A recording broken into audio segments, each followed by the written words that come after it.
అసలు bouncer culture కనిపెట్టిందే Suresh Babu గారు. ఎందుకంటే మీకు నేను ప్రత్యక్షంగా ఇప్పుడు ఈ ఇంటర్వ్యూలో ప్రత్యక్షంగా చూపిస్తా.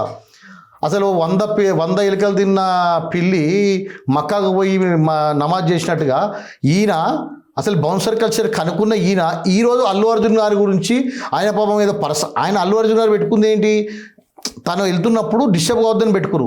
ఆయన వేరే వాళ్ళని అన్యాయం చేయడానికి పెట్టుకోలే అల్లు అర్జున్ గారు.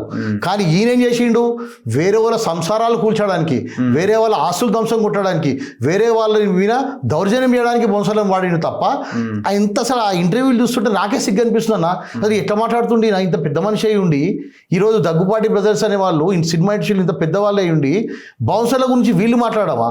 రానా కోర్టుకు వచ్చాడు ఒకరోజు. కోర్టుకు వస్తే కారు చుట్టుముట్టు 10 మంది బౌన్సర్లను పెట్టుకుంటు ఇట్లా చుట్టుముట్టు కోర్టు. సో వీళ్ళు బౌన్సర్ కల్చర్గా అనుకున్నదే పితామహులు వీళ్ళు.